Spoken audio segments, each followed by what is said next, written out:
Yeah, last week my back was hurting, so I kept sitting back, like when I wasn't talking, and then is that a? Are you trying to say that you were having to carry the pod last week? Oh, wow. God damn, that's rude. Rude. Yeah. Woo. Ooh.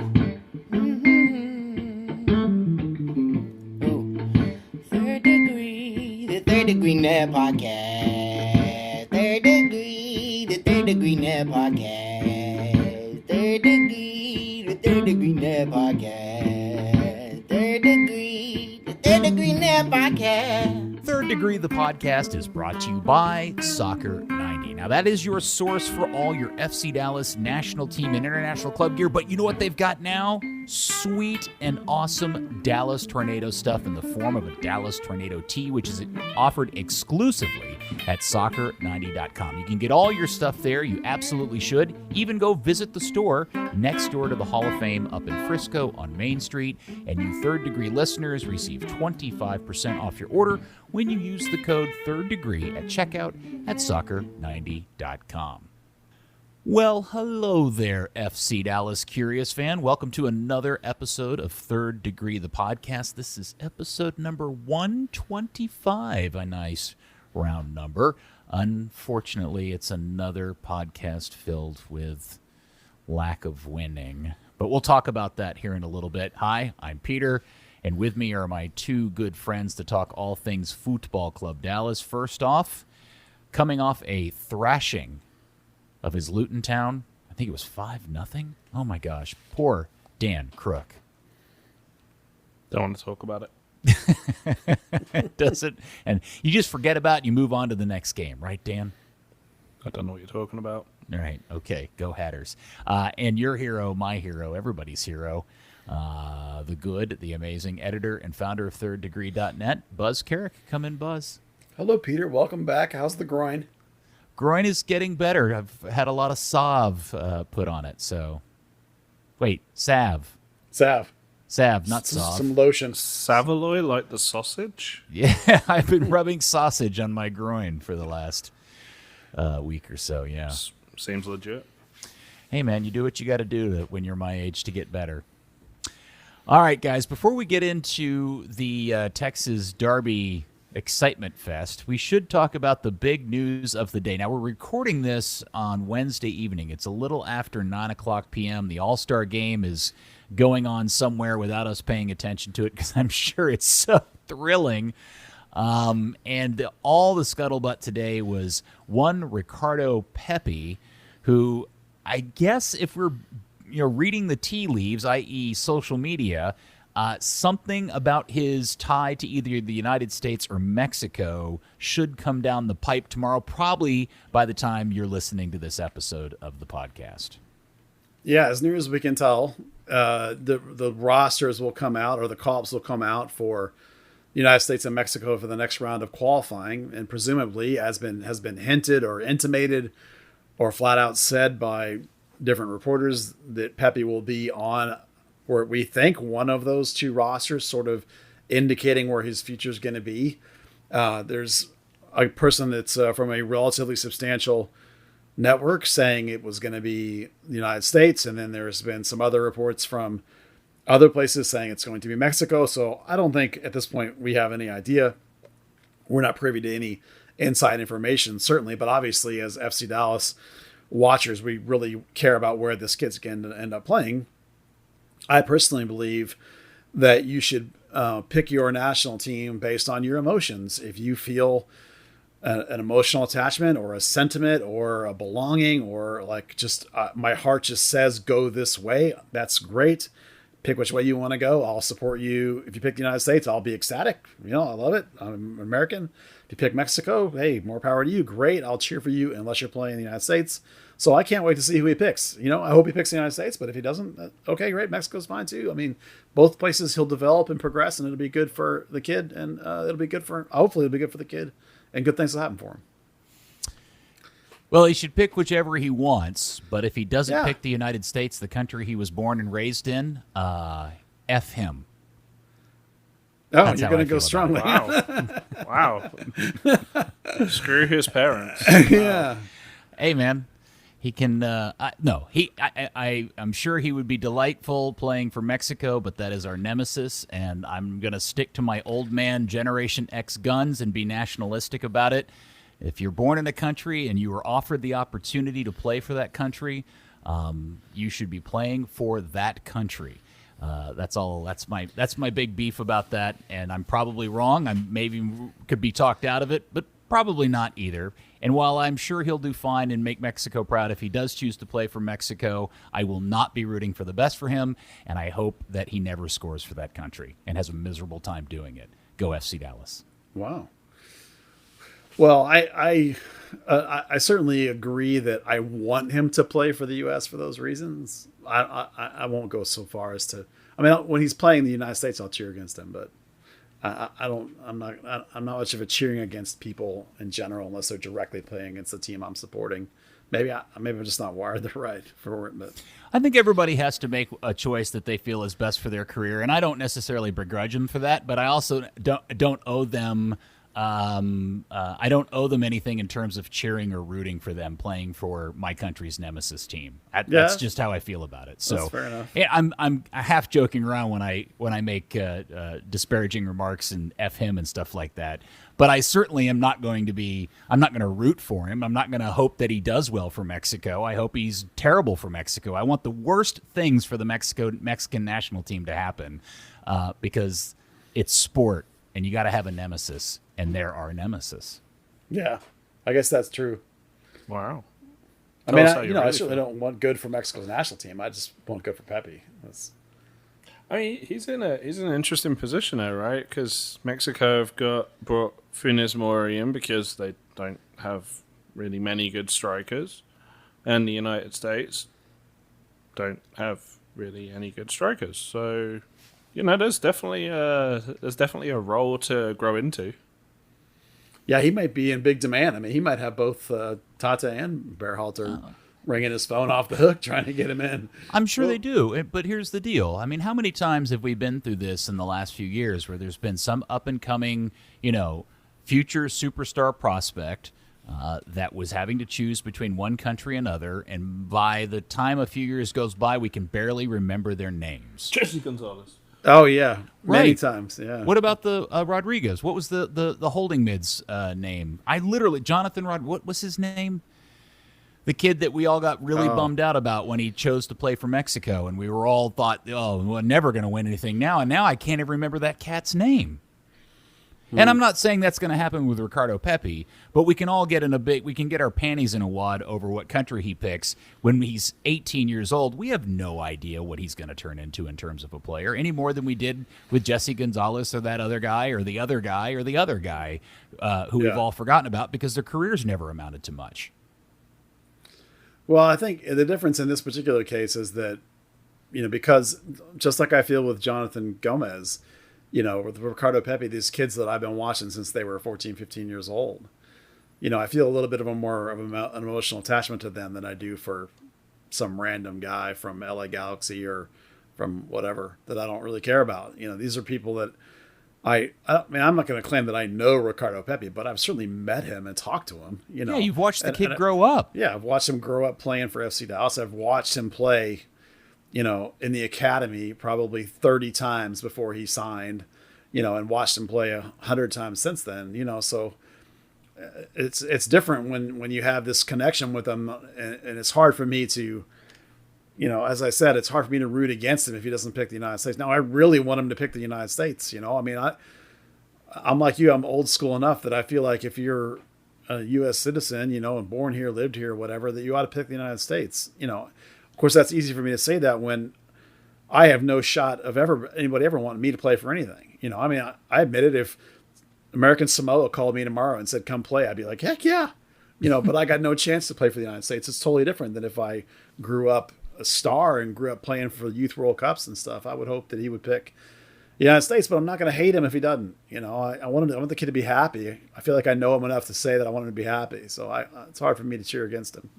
Just remember that dual national Americans are very rare until St. Patrick's Day comes around. Yeah. Yeah, and to be clear, I don't necessarily begrudge anybody going to play for another country other than the United States when the United States is never coming calling, right? This is a case where there's an up and coming player. It has been asked to come play for his national team and join the national team. He has the opportunity to do it. The door is wide open. And if he chooses not to walk through that door and go play for Mexico, that's when my attitude about him and supporting him changes. I will love him as an FC Dallas player for the next however many weeks or whatever it is he's left here in Dallas before, Dan decides to sell him. But not you, Dan, the other Dan. Dan Quirk's gonna sell Just looking to make some money, okay? Again, I'm a hardcore nationalist when it comes to this stuff. So Yeah. I am definitely hoping that all signs indicating that he's committing to the United States is what I'm hoping for, because I don't want to be in the situation where I have to give him the stink eye when he's wearing green. Oh, yeah. No, I really want him to play for the United States too. Yeah. I'm in on that. Yeah. Yes, and like we said, by the time people are listening to this may all have come clear, and it'll all be old news. But we'll Much ado about nothing, maybe. Definitely the hot talking point of the day on the interwebs. And it is interesting, there are different media outlets reporting completely different things. Although I will say Andrew Weedeby from MLS Soccer tweeted the day that he had interviewed Pepi yesterday, and his read on it was that it would be, quote, an upset if the United States ended up getting picked over Mexico. In other words, he felt like it was pretty clear Ricardo Pepi was going to go play for Mexico. I mean, think about that though. Like in like the United States soccer terms, anyway. Like which country Pepe's going to pick? That's a pretty hot item, right? Yeah. I mean, can you imagine as a reporter throwing out that he was going one way or the other without 100% conviction and like a deadlock source? Oh, yeah. I mean, I can't even imagine getting that wrong. Like What being if- like, I know, and then having it be wrong and be like, oh my God. What if we found out, and this would be awesome. What if we found out that Ricardo Pepi's people, whatever that is, family or whoever he's got attached to his career, were geniusly creating this confusion by going out and telling different reporters different things just to create the noise? On the eve of the All-Star game too. Yeah, I mean, yeah. I mean, that's genius actually. If his agents or people are doing that, they deserve a raise, because right now, basically, it's the night of the All-Star game, and anything anybody else wants to talk about is Pepi, and that's coming off of that phenomenal skills thing he did yesterday, where the keeper faked an injury to get him to stop. It's like, I couldn't believe that. Yeah. We should talk about the skills thing. I have an interesting observation about that from last night that I want to share, but let's save that for the end of the pod, because we do need to get into the action of the weeks. So the last time I was on this pod, guys, things were feeling so much better. The team was on an undefeated streak. They had gone undefeated in 4 games. They had 1 point on the road. And since then, it's all gone to pot with 2 losses at home. And now a draw in Houston, in Stinktown, 2-2. And I have this weird feeling, Buzz, you're going to tell me to look on the bright side, and it's not all as bad as I think it is. Well, that's because, as always, Peter, I try and think about things in context. And if you want to talk about the context of the season, and Dan and I went over this on the podcast you were missing. I don't mean that to be a stink eye back at you. I just mean that both of those results were bad results, but were halfway decent performances if you use the Oscar Pereja method, which is sometimes you have to throw out the goals if you're going to analyze the play. Throw out the result if you're going to analyze the play. And so we tried to analyze the play, and relative to the start of the year, it was relatively good. It was more like it's been lately when Dallas had those positive results. Now, they played the 2 best teams in the West, who were both mad because they got points on them against the road like a week before. So no, those results weren't good. And then you put it into the context of the Houston game, and Houston, by the way, is absolutely desperate for points as well, and they're not very good. And we talked about this too. I think it was even the week before. Dan, did we talk about it? Where we broke down the schedule of this 6 of 7 on the road, which is a brutal road stretch. But we also talked about, you got Houston twice, you got Vancouver, and you got Austin, which is 4 games against teams that are right below you in the standings. And if you can salvage some points, grind out some points there, and you can get through this 6 of 7 on the road, getting a little bit going, get a little bit of points going, that you can feel a little bit about yourself, and you can set yourself up for this backloaded home schedule, which I think is 6 of 8 to finish on the home. I didn't look it up. That's my fault. And so they went down in Houston. And now if you're a team that has got zilch on the road all year, until very recently you got 1 win and 1 tie, and then you didn't do very well at home in terms of results, but then you went back on the road and you tied the first game against an arch rival, which is when you throw out the records, right, when you play an arch rival. So relatively speaking, for this club, a point on the road at the start of this brutal road thing is not bad. You can feel relatively good about yourself. You outplayed Houston. You managed to get a little something on the road. That sort of sets you up. Can I grind out a few more road points and salvage this season? So that's why big picture things are horrible. But in the moment, I try and say there's a little bit something to take from this to go forward with. All right, Dan, let's bring your typical English cheer into this conversation. Kind of wanted to vomit saying it was positive. It was a boring game. Let's be honest. It didn't start out like a rivalry game. It was very slow to start. Very, really up until the penalty. The problem I had was it was 10 minutes before the end of the game. FC Dallas has kind of got Houston on the ropes a little bit, and looking like they could go for the kill, and they just didn't. Just kind of went, a point. You play your biggest rivals 3 times in the year. You don't have. I mean, you've got one more game with SKC. That's the closest thing you have to another rivalry game.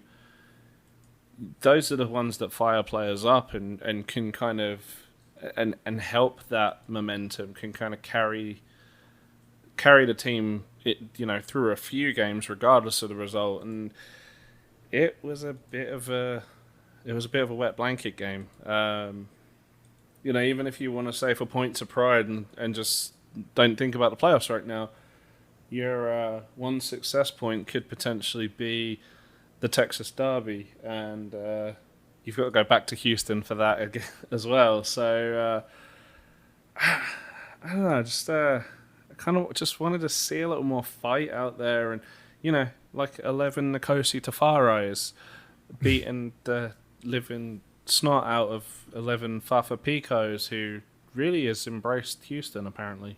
Yeah, I didn't think it was a particularly skillful game, but I did think it was relatively enjoyable. I thought it was up and down, sort of end-to-end play, which I and then had it fun watching. flatlined. That was the problem. Well, no, I agree with you that they screwed up the end, but I was entertained.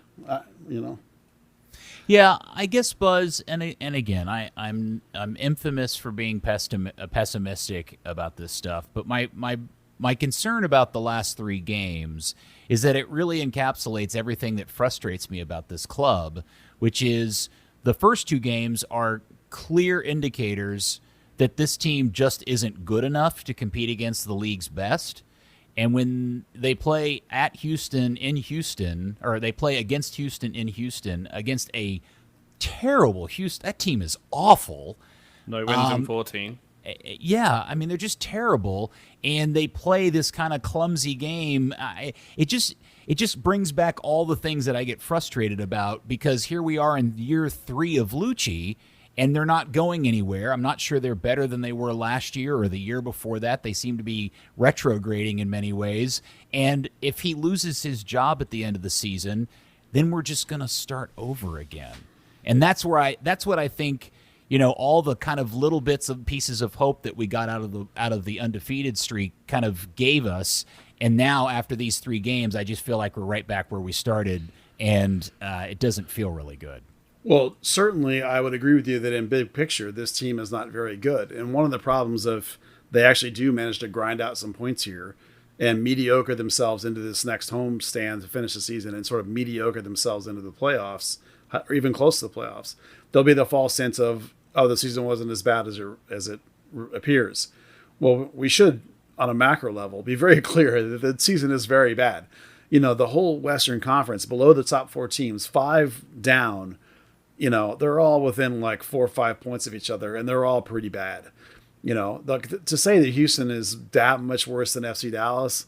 I mean, when you watch the game, I see more talent for FC Dallas, but they don't look particularly better than. I'm sorry, I said that backwards. When I watch FC Dallas against Houston, I see more talent playing for FC Dallas. I agree. They don't play collectively better than Houston, though. So I totally agree that big picture, there's still humongous, massive issues with this team. It's not a great team. I'm just trying to manage where we are in the season and take games as they come one at a time. Can I find something that I can carry over in my analysis to try and say what's going to happen in the next game and try and put myself in the coach's shoes? Like, if you're the coach, what do you take from that game and say, okay, what can I build on? What can I take forward? What was good? Where do we see some silver linings? How do we get the next result? That's what I'm trying to do. And that's what I try and bring to this podcast all the time. You're right. If you're the GM and you want to put on those shoes and you want to put on the technical director's shoes, you want to put on the owner's shoes and say, this team stinks. I can't argue with you on that. I mean, it does stink, but we just try and stay in the context of the season and see if we can figure out, is there something salvageable here? Until, of course, we think that the guys are all getting fired, and then we'll translate over to what's next. When we get to the end of the season, we'll translate over to what's next. But we're not in what's next yet, I don't think. All right, so some notes that I have from the game that I wanted to ask you guys, since we really haven't talked about the game yet, is first off, has anybody had a chance to ask Brisson if he is mad at himself for hurting his own shoulder? Because I've rewatched it, Dan. I think what happens is he feels Urruti slightly clip him, and he just completely lets himself go to get the call and get out of trouble, and he lands on his shoulder, and I'm guessing he's out for a while. Yeah, definitely. It looked like he broke his collarbone or did something around that area. I thought at the time it was a foul. I haven't really seen it since, but I just remember he definitely spun as if to try and catch himself, and that can be the worst thing to do sometimes.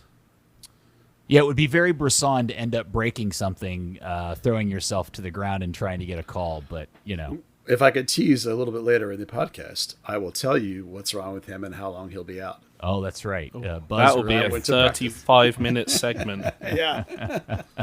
Yes, Buzz teased on social media that there were 6 people missing from practice, so we'll get to that a little bit. Were you guys surprised that his replacement was Martinez and not Matt Hedges? No, because Martinez is on the left. Brisson was on the left, so no. Okay. Yeah. Okay. Also, I mean, you're trying to get everyone minutes. Matt's played the 90 minutes, fairly recently, so it just kind of seemed like it was Martinez's turn almost to get a little run out. And then, of course, I guess, Buzz, we're going to learn more about his fate, Martinez's injury fate here coming up. Okay. Oh, yeah, I got a long list. Yeah. Okay. Yeah. And then, of course, the PK takes place, and 2 bad moments for Emma Tuamase in that. Both the incoming ball that he misplays and then the unneeded collision for the actual penalty kick. This was, now, maybe I'm judging him harshly based on this particular incident, but it felt like this was not his best game in the shirt. Not defensively, no, but I think other than that one particular horrific stretch, he was mostly pretty good. I think he recovered after that. Big picture, I think Tuamase's done enough to hold that job, even though Justin Che's back now. Fafa, man, we'll get into him in a second, but he really was. That's more than we've seen from Fafa in a long time. Tuamase obviously defensively is still making mistakes, which puts him kind of in the Njoma camp, except that I think he brings a little more complete game. I don't really have much to add on Tuamase other than I don't think that overall that little stumble and failure is going to be enough to keep him out of the lineup. The game overall was really odd. I thought there was lots of fouls, at least early in the game. There was that kind of side to it. It was just a really, I don't know, Dan. What would be an awesome English term for this type of game? Dodgy, sketchy, Shite. Okay, shite game. Sixes and sevens. Yeah. So, Buzz, what was that? I mean, because you had, essentially your best 11 out there. It's not like they were missing anybody in particular that I can think of off the top of my head. I just thought the game was really weird, and then I thought it was even weirder when Lucci subbed Shun off for the rookie draft pick El Makar in the second half. I just thought that was real, especially as early as he did it. Well, some of the disjointedness comes from the fact that Houston is fighting and clawing and desperate for points. So in a way, if you're a pro-rail kind of guy, this is what we have here. This version of that is teams that still are within 5 points of the playoffs, that think they can get in, that are getting desperate. So that's our version of that kind of game. And so it gets sloppy and it gets, messy. And in particular, remember that Urruti and Fafa know this team, and Maynor Figueroa too. They know Dallas, and Dallas knows them. So there's a little, that familiarity sometimes means like you kind of know what guys are going to do, and some of the tactics can be neutralized, and you get kind of like this scrappy, sluggish kind of game. Basically it's the bottom of the division football, so it looks like what it looks like. And what was the whole thing with Fafa raising the Dukes? Yeah, what's up? With Pepi, that was the weirdest thing. I mean, he was intense anyway, but those fists came up real quick on Pepi. And I thought, man, there's got to be something else there that we don't know about for you to bring him up. I mean, it wasn't just like he pushed back or like got in his face. I mean, he literally was like, oh, it's go time. And that's really rare, especially from Fafa, who's not a particularly let's go kind of guy. My thought it took me a couple of minutes, and then I remembered that at the end of last season when Fafa fell out, that Ricardo Pepi played a whole lot of wing. So it's possible that Fafa looked at Pepi as a guy that took away his job or put his job at risk and ended up making him surplus to requirements here in Dallas. So maybe there's some animosity, particularly with Pepi, because I didn't think that collision was enough to like be ready to swing. Because at the end of the game, Fafa's running around hugging everybody, like how he loves all the Dallas players.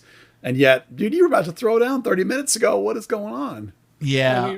Even when he scores that penalty, it's not often you see someone that goes to another club and then just immediately celebrates against their old team.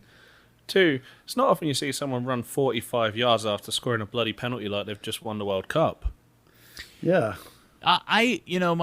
Here's the thing. Whenever I watch him and Urruti play for Houston, I am reminded why I'm glad they don't play for Dallas, because I didn't. Was terrible. Urruti was a great character, but he was also one of the most maddening players this team has ever had, because he was capable of such great magic, but it happened in such rare moments, and then everything else was just this maddening tactical disaster. And I've never quite figured out what Fafa brought to the table. I'm glad Houston has them. They can keep them. I don't think they add much ever added much to either team. So I just don't get it. Now, I'm going to go back, and I don't think you answered my original question about this, Buzz, and if you did, I apologize, and we can edit it out. But I am wondering what your reaction was to Lucci subbing out Shun, who I thought was having out of anybody playing well, was probably higher up in the grading than anybody else, to pull him out so early and put in the rookie, El Makar. Well, this comes down to something that Lucci's been doing a lot lately, which is, when they're trying to attack, he brings in the player at the same position. I don't always understand that.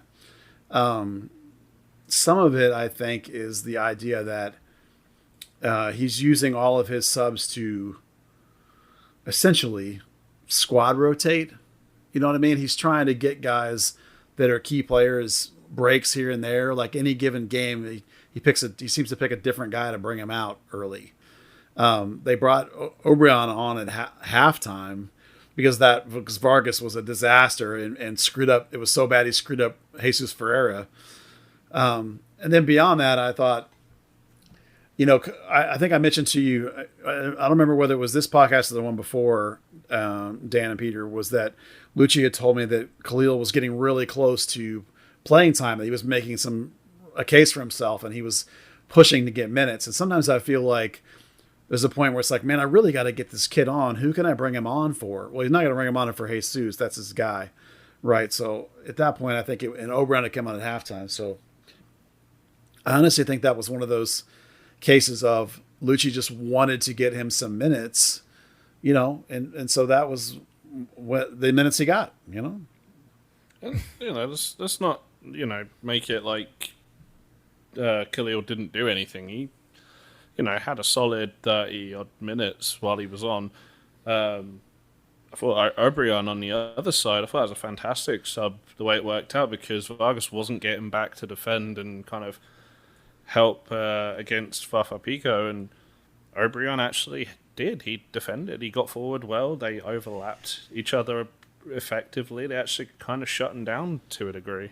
I would say that of the times I've seen Khalil lately, the consistency of the whole thing isn't there, but he's showing flashes that make me really interested in like his progression going forward. Like he'll, every 10 minutes or so, he'll do something that gets my attention in a really positive way. And I say, oh, all right, let's see some more of that, kid. Let's get it going. I like that, So I don't have an overall negative impression of his play. I actually have an overall positive impression of his play.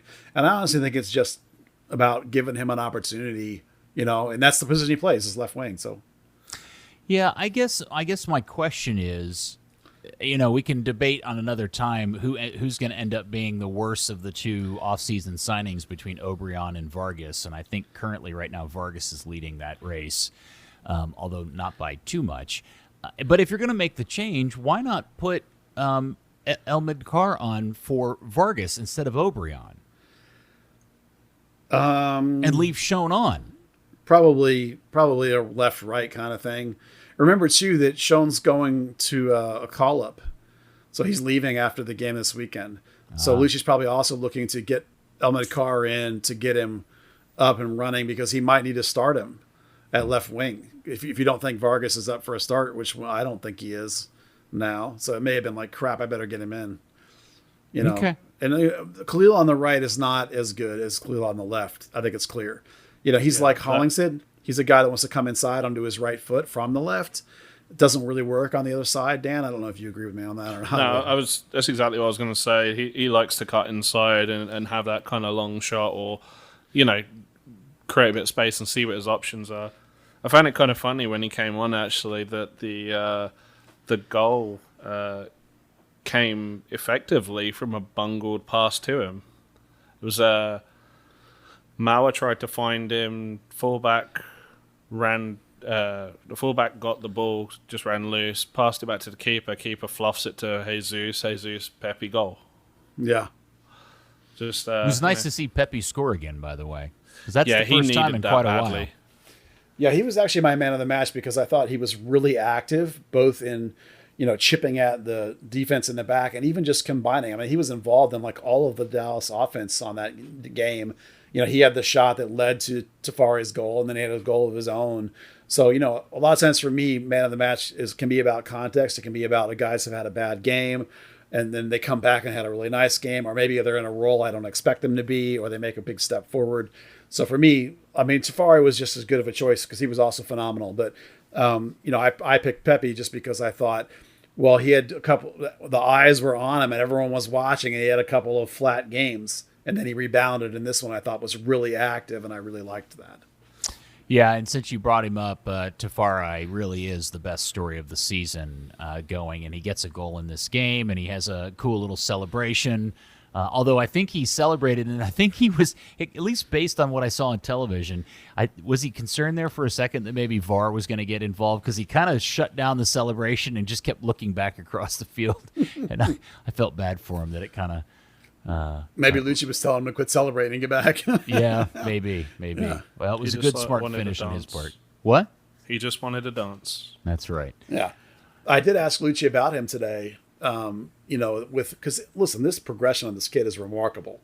And I asked him, I said, look, 2 months ago, Lucci, did you guys see this coming? And he said, oh, no. They knew that he had a lot of raw ability, and they knew he had all the tools, but they didn't know if he had the mindset and the focus and the concentration to do it. And he said it's just been what a joy. I'm paraphrasing, but Lucci basically said it's been such a joy watching the kid progress, and they're now completely convinced he's at least an MLS level starting center back for as long as he wants to be, and maybe even a higher ceiling if he can maintain his focus and his work, which so far he really has. It's just been, this just goes to show you that coaches get as excited and joyful about the progression of guys as we do, when they come from basically nowhere, really. Let's be honest, nobody saw this coming from this kid, and everybody loves it, I think. Well, since you brought it up, Buzz, you were at practice today. You did talk to the coach, and you did tease on social media, and you better effing pay off with this. If I find out this is some hoax of yours just to reel people in with a clickbait, with podcasting clickbait, I'm going to be mad at you, mister. Well, it's secretly happy. Yeah, it's I actually quietly proud of you. Quietly proud, yeah. It's actually 7 players and not 6 because I didn't count Benny Redzich as part of the rotation. Hold on. Breaking news alert. Fox Soccer has just tweeted, quote, "We can confirm that Ricardo Pepi is on the roster for the upcoming U.S. Men's National Team World Cup qualifier." Stuart Holden shares the latest right there during the MLS All-Star game, and Fox Soccer just tweeted that out. So there you go. I gotta find that. That's super exciting. I see Mark Followell just retweeted it too. Retweet Followell. Okay, so what was I saying? Like I said, it was actually 7 because I did not count Benny as part of the rotation because Benny showed up today wearing a cast on his foot, which, I was told recently that Benny was about ready to start running again. It's not like Benny's an important player, but like all of a sudden he's got a cast on his foot. So something's gone wrong with that kid. He's been out for months now. But anyway, he was not part of the 6. So here's the 6 players that we're missing. Number 1, Ricardo Pepi. Right. Everyone guessed that one. That was a given. So he will be back tomorrow. which is Thursday, the day this is airing. Lucci's going to sit down with him, and they're going to go over the tactical video. And Lucci said that he should be available for this weekend. Ricardo Pepi. So good. That's a win, right? All right. Number 2, Facundo Quignon. He was not in training today. He's still missing. Except that Lucci says he will be back in training tomorrow. So if he comes through Thursday and Friday unscathed, good chance that Faco will be available for selection this weekend. So that's 2 good positives out of the 6. All right, stop right there real quick. Yeah. I want to ask you a question because I think this is interesting. Yeah. Has Dallas missed him? Yes. And how has that revealed itself in the game and the games that he's missed? Calmness. I like the progression of Edwin Cerrillo right now, but Edwin is still just a little bit too side to side, just a little bit too raw on his game reading, a little bit too anxious, just a little bit. He's brought a new toughness, which I like, but Facundo is much more calm, much better at settling things down, and also even just progressing forward. When you have Facundo and Edwin together, it's not quite as good as Facundo and Acosta. So it's not traumatic that he's been gone, but it has not been as good. He is an important player. I just whacked the microphone. Sorry. Don't do that. With my he gesturing. Definitely could have made the difference in that Seattle game where in the first half when Seattle had the reserves on and kind of abandoned the midfield, but FC Dallas didn't really have a whole lot to answer for. Someone as comfortable on the ball as him may have been that kind of extra presence to just put a stamp on the game and force them to chase it. Yeah, I will say that the thing that came to mind on the tying goal for Houston was watching Edwin chase that player down from behind and maybe not reading it as quickly. When I saw that play transpire in my brain, I think Quignon is playing a little deeper and was probably there to at least get in the way. I think he's been a really positive influence on Edwin, but the guy's got a lot more experience than Edwin does. So it's definitely a little lot of fun. And I'm not slamming Edwin. Like I said, I love his progression lately. It's just it's just not quite as good. Edwin's just a little bit too, and this is, I hope this doesn't come off a little too calm.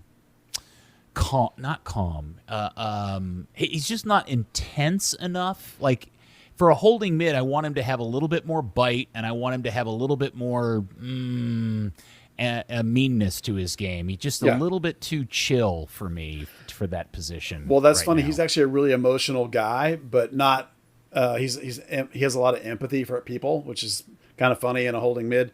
Because you're right, it reminds me of what of Simo, who was off the field as genuine as nice as you could be, was a bastard on it. And we've talked a bunch about Edwin, and I did a burn on him too about how he needed to get nasty. He started to do that just a little bit. He started to hit guys just a little bit. It's a progression. He'll continue to do it and get better at it, I think. But as for now, there's definitely a drop off. I just feel like we need to lock him in a room with Chad Deering, Danny Hernandez, and Leonel Alvarez for an afternoon. And just see what we get out that comes out of that. Simo, adventure. Oscar. Yeah, get all those guys. Yeah, they'll straighten him up. Just give him, just treat him, rough him up a little bit, scar him a little bit. Well, you remember Jordan Stone? He had the same thing. Like, super nice guy, and he just never found it in himself to be a bastard. No idea who Jordan Stone is. You don't remember Jordan Stone with the hair, the frizzy, crazy hair? He was a holding mid, came out of the U.S., like the U17 team that Dallas drafted under Colin Clark. Oscar tried and get him to be nasty. He was like a starter for the US U20s and came to Dallas. I vaguely remember the name and the hair reference, but I can't place the face. That's amazing. Good player, Jordan Stone. Yeah, he just never got nasty. All right. And then sorry to derail. That was a big derail after 2 guys out of 6. 2 guys. All right. It's my fault. I take the blame. Number 3. Johnny Nelson is going to be out for a while. I told you guys it's back related, so he's gone basically. I have no sign of him, and I have no idea when he's going to be back. It might be a while.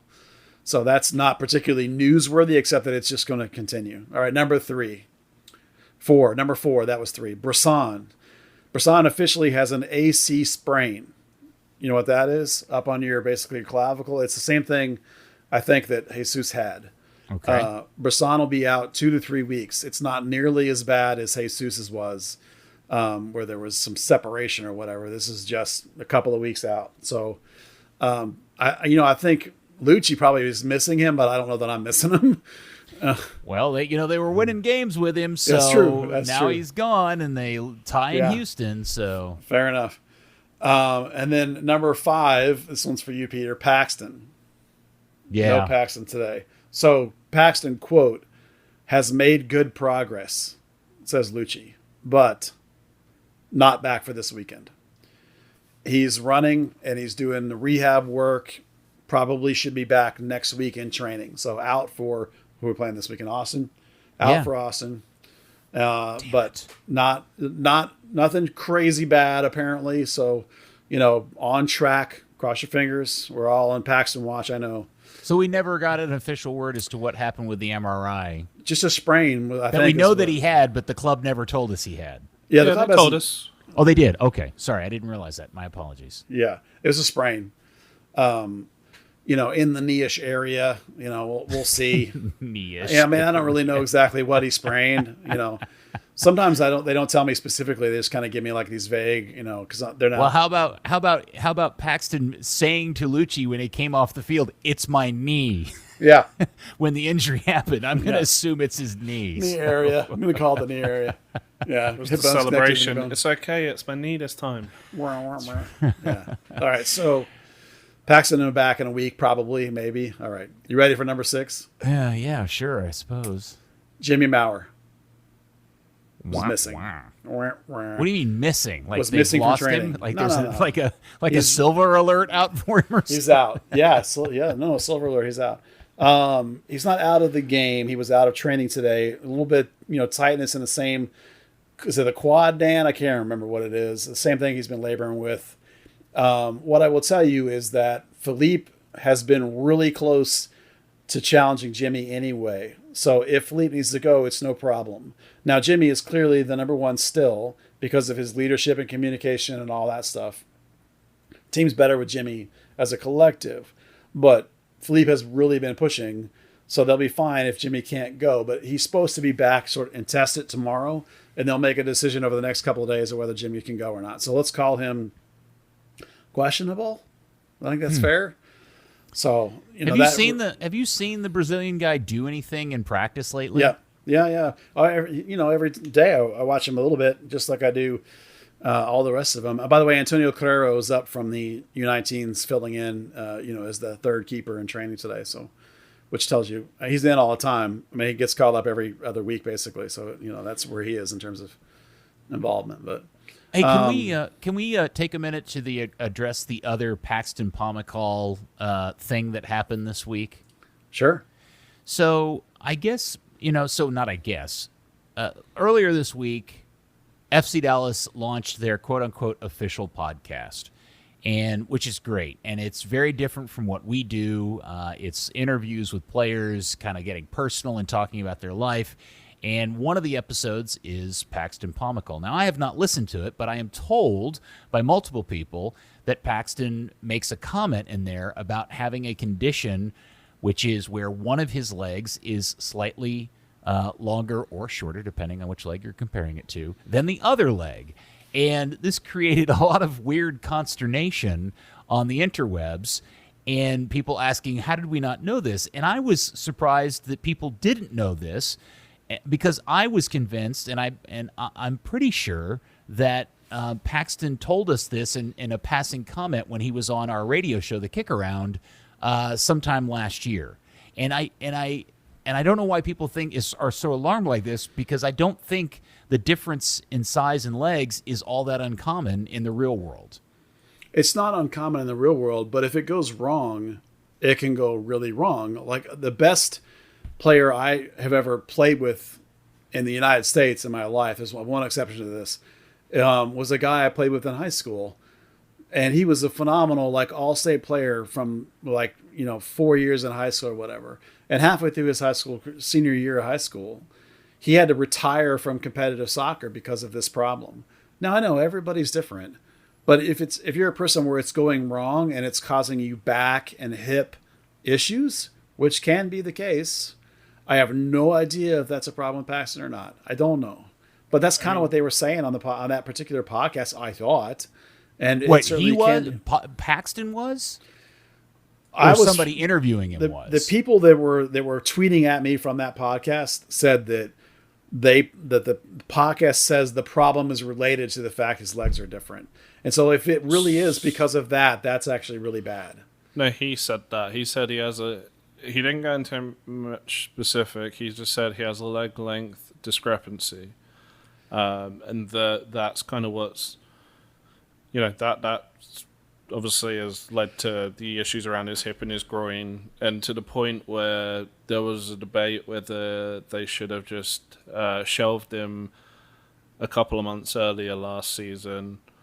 And it got to the point where yes is the answer to that question. If it went to penalties in Seattle and he had to take one, he was debating taking it right-footed because he was in so much pain anytime he struck a ball with his left.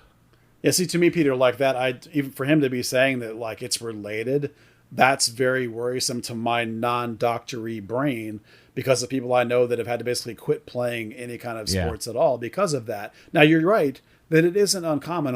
All kinds of people have that kind of thing with no problem at all. But all those people aren't Paxton and aren't throwing their body around like Paxton and aren't slamming into brick walls like Paxton. So that's, Yeah. It is an interesting conversation. And like I said, when he mentioned it on the show last year, I kind of, I remember thinking, wow, that's weird. But then having conversations with other people about it was, well, look, it must not be that big of a deal, because if it was, he wouldn't have gotten this far in his professional career if it was that big, if it was that great of a discrepancy. And I've always been told that Paxton's issues with his hips are down to more of the fact of how he actually is so obscenely hard on it in terms of cutting, and the torque that he puts on his hips, and the way that he runs and the way that he cuts. And he's really unusual in that way, which was a big part of the reason why the thing that tore, that he needed the surgery on, is not uncommon in people, but because he put so much torque on his hips, he actually exceeded that amount of, he exceeded it and created the problem doing that. I'm not a doctor. No, I actually totally know what you mean, because Paxton moves differently than other people. Yeah. Like, if you watch Paxton play, and maybe that's because one leg's shorter than the other. Maybe, yeah, but people that watch Paxton play know exactly what you mean, because he wrenches himself like nobody else I've ever seen does. And that's all related. Listen, we care so much because we want so badly for this kid to do well, because we think he's supremely talented and we know him. We watched him grow up playing for this club. We want the very best for him. That's why we get so upset about it. But I guarantee you that with this kind of medical stuff in his whatever file, I guess you could call it, that this has to have hurt his value. That's exactly what I was going to get at, which is, I'm surprised he has ever mentioned it online or on a radio show, because if I'm a club overseas thinking about signing him, that's the first thing that's going to be a red flag as to why I don't sign him. Yeah. Well, hey, win for FC Dallas, lifer. Right. At the end of the day, anyone that would even attempt to sign him, it's going to come out. Whether it's just in a medical or whatever, and they're gonna just, whether it delayed a transfer or it took a transfer back to renegotiation. It's not like, clubs buy people blindly. Yeah. No, that's true, but there have been transfers that have failed at the medical. As a matter of fact, I can tell you that Ricarte lost some transfers because of medical. Well, that was the whole Mauro Diaz story. Yeah. Remember? Yeah, Mauro Diaz had a terrible hip injury. And that was part of the reason why he ended up in Dallas, because other people were frightened off by his hip injury. Because one leg was shorter than the other? No, I don't think he messed his hamstring up as a kid and never rehabbed it properly, so he had one overdeveloped leg and one underdeveloped leg, so he had like a Popeye leg and an olive oil leg. Yeah, so as he was running, he was overcompensating it and just kept injuring the Mauro Diaz was running? Quote unquote good leg. Yeah. Not very much, but yeah. That was a joke. Yeah, that was pretty funny. Laughing. Yeah. Okay, awesome. All right, so 6 people out. And, this is an interesting time for this to happen, and I'm bummed that Paxton's not going to play, because I am traveling with Andy, my radio show partner. We're traveling, and Buzz, I think you're going too. Yep. We're all going to be down in Austin for the game at Q2, because I've been dying to see this stadium and see if it's as badass as everybody tells me it is, and this atmosphere. So I'm really bummed out. My favorite player is not going to be playing in this game. Well, being an awesome dude with a soccer-loving wife, I'm taking my wife. You're taking Andy. That's fair. I'm taking my soccer wife. Yeah, soccer wife, yeah. Oh, yeah, that is true. It's totally my soccer wife. Yeah, absolutely. Yeah. No, I'm looking forward to it. Yeah. And I'm not paying $50 to sit in a crappy stadium. Yeah, well, I'm not paying either. I'm a good listener. A good P1 is loaning us his season tickets, so... I'm very lucky in that. I had to pay, yeah, because you got the free ones. I had to buy. Well, I invited you. I told you if Andy didn't go, you had the first dibs on the seat. So yeah, I can't leave the Amy behind. So she likes soccer as much as I do. You're a very lucky man in that way, Buzz Carrick. Yeah, she used to work for U.S. Soccer. People may not know that, but yeah. Didn't she used to be your insider information on stuff way back then? She's given me a lot of good information over the years. Not like intimate details on players or anything, but like she's the one that told me about when the big controversial the U.S. women having lost to FC Dallas. That actually happens all the time. It's like that's why I know that. It's because of her. I remember you telling me at the time that you were seeing a girl that worked at U.S. Soccer. And she had told you something about a new jersey design or something, or she confirmed a jersey design. That's the only thing I remember. Don't get her in trouble. Well, now it was like 20 years ago. Yeah, I mean it's possible. I get my information any way I can, Peter. That's right. If I got to dig for it, I got to dig for it. Wow, that's gross. Buzz. That could be taken so many ways. I didn't mean it that way. Buzz and the just bought her dinner. Passion asking for kit U.S. men's national team kit info. I got some sweet U.S. national team kits though, bro. I'm sure you did. Yeah. I'm sure you did. I got a Drew Moore and I got a Cooper. Got a Chalupny. I got some good stuff. You got a what? Chalupny, my favorite. Chalupny, one of my favorite women's players. Oh. I thought Is that a real name? I thought it was like a Yeah. weird sex act or She something. retired a few years ago. She's no longer active. All right, let's see. What else do we have on here to talk? Hold on, I've lost my place in my. Well, while you're thinking, I will tell you that my dude More Antonio. practice information. No, I was going to tell you my dude Antonio Ramirez had a hat trick for the U17s last week, so that was good. That is good. Yeah. And all right, so we've gone through. What else about practice? Anything else about practice? Yeah. The good pod listener needs. to know Actually, about? yeah, this is an overall impression having to do with teams quitting. When teams give up on coaches, one of the symptoms is that guys that aren't getting picked don't try very hard. They kind of just lollygag around training, to be fair. Not surprising that they've all given up. But Dallas is definitely not like that right now. The guys that are just missing out are really bringing some intense play, some competitive play to training. And so it's really, when I was watching today, I was just really impressed by top to bottom how sharp it was and how aggressive it was. And that's a really good sign in terms of belief and buying in. You know, the team's not rolling over. So like if you want the team to do better this season, that's a positive sign. And the other thing is that don't forget that Brian Acosta is out for yellow cards. Good Lord, I've picked the worst game in the world to go to. Yeah. So what does that leave for Austin? Ricarte. Well, let's see. Pepi should be back. Schoen will not have left. Probably Hader on the right. Oh, joy. Jesus. Facundo, maybe if he can't go, then it'll be Edwin next to, I think, Ricarte. Across the back will be Ryan, either Martinez or Hedges, and Tafari and Tuamasi. Tuamasi. And then either Maurer or Felipe in goal. So that's what you're going to get. No Acosta. Yeah, Acosta's out. All right. The chance maybe Khalil could start, but I don't think so. I think it'll be Hader because Schoen's better left. And at this point, Hader's, I can't believe this, the best option on the right. Man, honestly. that guy. It's just- I literally, we were, Yeah. the only thing that edges him ahead of Vargas on the terrible signing scale is the fact that he just runs so much and maybe creates a bit of havoc just because he's running at people 1,000 miles an hour. But other than that, he really is almost totally worthless. I mean, he's got a couple goals. He will go no close to 90 minutes. I mean, look, if you got, who else are you going to put in there? Benny's in a cast. But see, Khalil's that's on the wrong side. Okay, but that's the problem, right? Like these signings continuously are just terrible. I know, Peter, but you wonder how they get guys that are this bad. Oh, that's the other thing I was thinking, and I meant this is one of the comments I would have made if I had been on the podcast last week, which is how absolute crap must the Colombian First Division must be if Jadir Obrian is scoring however many goals he scored in the last 2 years of his time there before coming here, because I don't see anything in his game that tells me he is a consistent, creative goal scorer. And he comes to MLS, and but I look at his record, and he was killing it in the Colombian First Division. Yeah, no, I totally agree with you that the guy's not great, but we're in the middle of the season, and you can't change it. So all there is to talk about it after we've talked about how shit he is for 6 months now.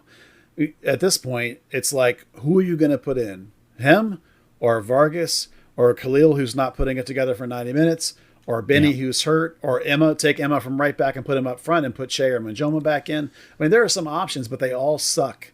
So it's like, which one's going to be? It's going to be Hader. All right. Wow.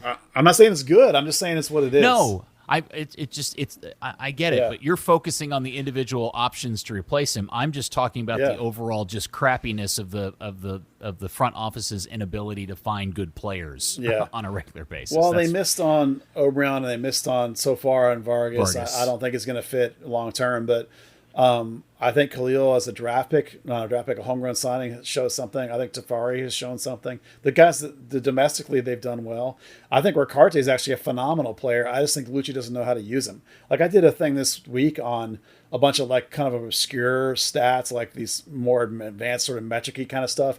And Ricarte is amazing in almost all of them. Like just mind-blowingly good across the board, except that Lucci doesn't play him. So Well, it's, but you know. that is actually a different conversation for a different day, where we have to figure out how that went wrong. Like who screwed that up?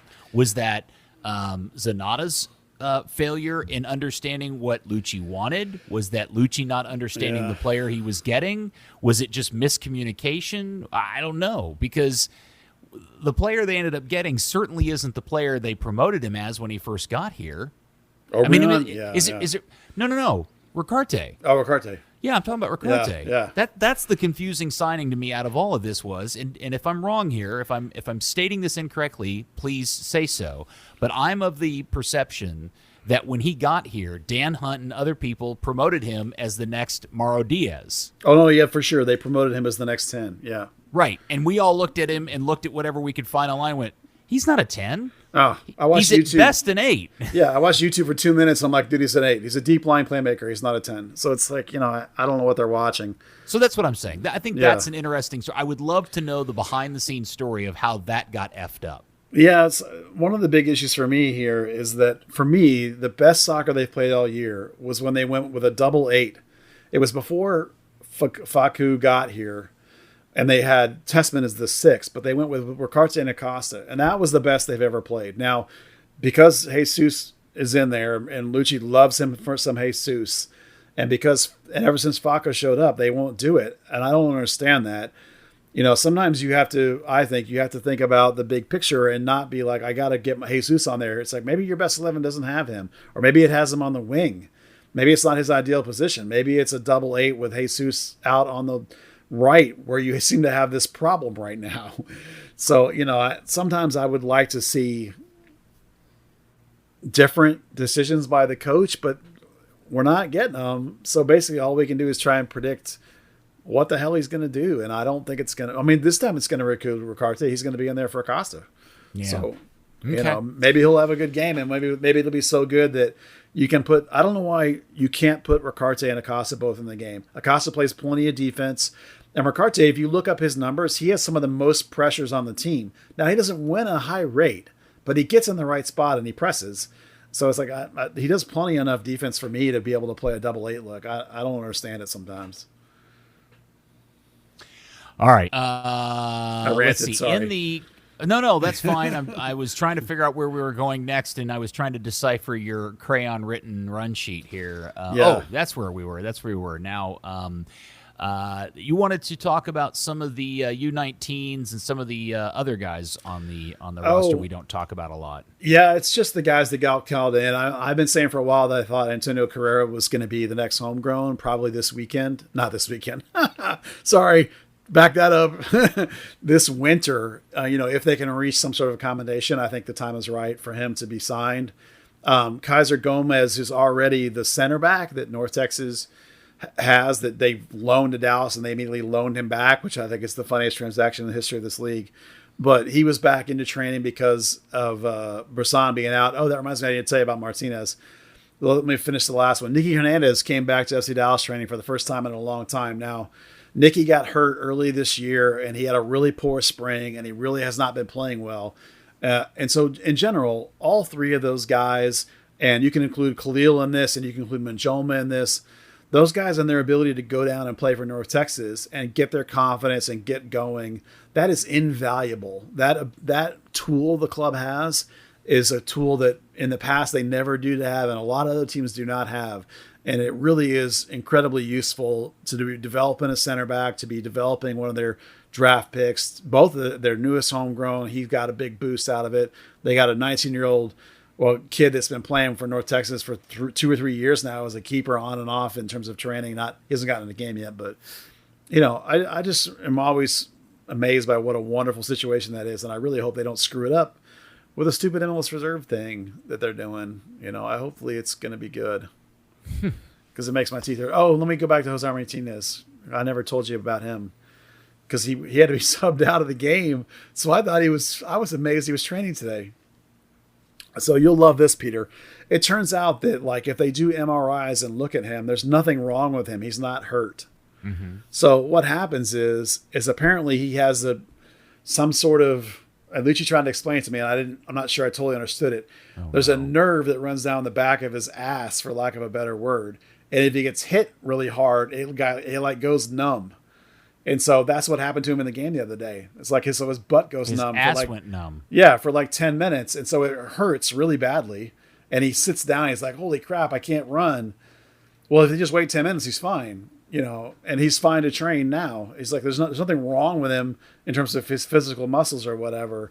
So they're looking into it to see if looking with a specialist or whatever, apparently. But, so he's good to go. He's fine. He's not hurt. He can play as long as nobody knees him in the butt, basically. I'm sure there's a Japanese spa down on Harry Hines that can fix that for him. Get a little acupuncture. Let's not get him arrested. Oh, okay. Different spa, Dan. Not that one. All right. I don't want to see your centre back get deported. Yeah. By the way, that is a good sign. I think Martinez has been a good signing. Other than the fact he got hurt, that's not his fault. I think he's a good player. Yeah. Yeah. I don't know. Look, you don't want to notice your center back, so I guess in that reference he's been great, but I've been way more impressed with Tafari than I have with Martinez, and the latter probably makes 17 times the former in terms of money and stuff, and I'd rather them play him. Well, then frankly. You'll be really pleased to know that Tafari is already in an option year. He was probably on a 1-1, drafted 1, Right. and option 1, so I'm 90% sure that he's out of contract at the end of the season. Oh, well, And yeah, it was nice knowing you when we knew you, Nikosi. have fun wherever you're going to be playing next. I mean, they're going to have to get a fat raise. I mean, it's going to have to be at least starter money, right? I mean, doesn't it? It's going to have to be like 400 something probably. Man. Yeah. I mean, if Hedges is 800, Nikosi worth 4? Maybe. I suppose, yeah. Hey, look, Man. I can just say that I knew the kid back when he had a different last name. Yeah. All right. Anything else? I know the other news today was that Brian Acosta and Shun were both called up to their respective national teams. And Pepi. And then we've also, in the course of this podcast, heard that Pepi is going to the U.S. men's national team, which will bring great joy and relief to me because now I don't have to hate his guts and wish hell on him. So that's good. All right. Anything else that we wanted to talk about on the podcast today? I hope Dan has something because I feel like I've run amok and I'm sorry about that. Yeah, Dan. Where are you, Dan? Well, I mean, it's been a fairly long one, and really, it's been a pretty quiet week. So I've been busy. I don't know. I haven't kept up with anything. Okay. Yeah. It was just all that dead air just waiting for Dan to come up with content. Yeah. Well, it followed like really long things that Buzz said, and I was like, I'm not going to just All right. flog a dead horse. Here's what I'll throw in, and I'll tell you and I mentioned this earlier. This is my quick note about the skills thing. So I was at playing indoor last night, and they have TVs up on the wall, and commonly they'll throw games of different sports up on the TV. But when there's soccer games on, they'll throw them up there. And I did find it interesting to watch, and it's quite a different collection of people that are there. There are Americans, people from South America, Central America, all different types of people there. And I was interested to watch people react to the skills game because a lot of people were making fun of it or laughing at it, Oh, it but was awful. everybody was really, really watching it intently. And while they were kind of some of them were mocking it, even the ones that were mocking it seemed to be enjoying watching it, if that makes any sense. And I thought that was really interesting.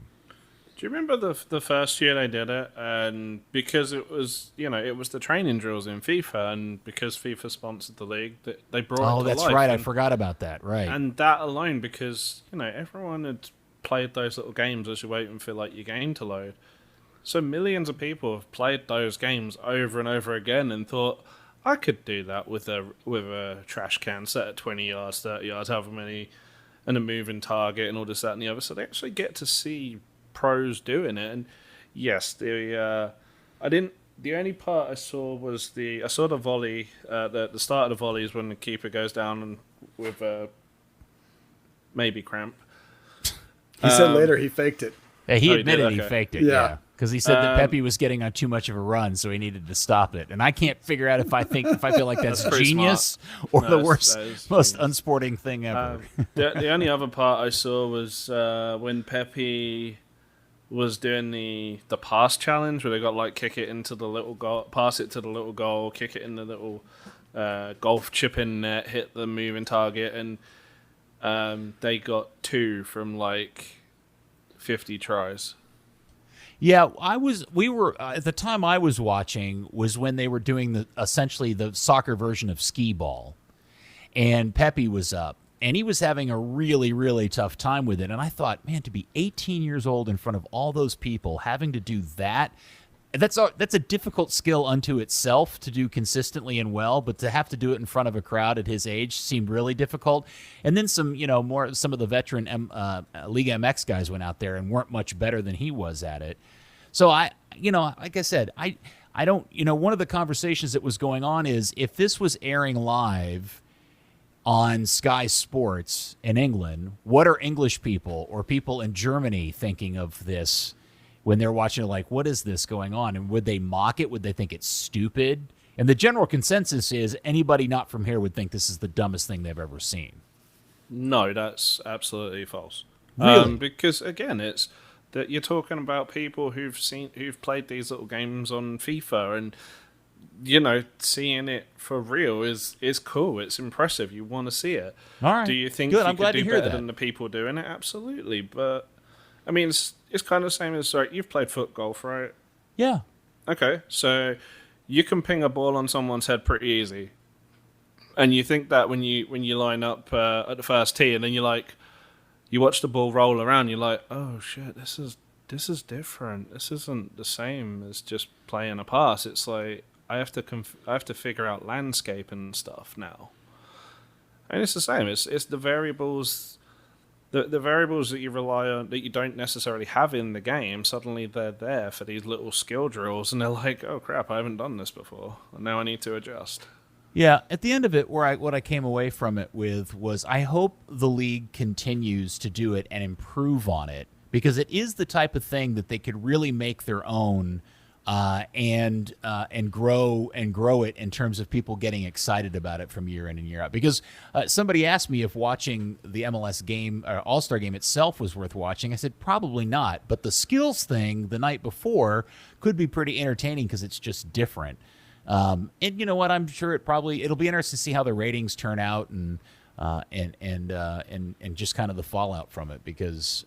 Well, it was, like I said, it was interesting to watch people kind of mock it, but they were all standing there watching the whole damn thing while I was there. So yeah, I thought that was interesting. The thing about this kind of that skills thing in particular, and also games in general, is they're not targeted for people like us, right? And these are for casuals. They're for kids. They're for like every game watching hype. I mean, I remember as a kid watching the Major League Baseball All-Star game and being excited about like, oh, there's my team's guy, with his Rangers jersey on, right, or, yeah.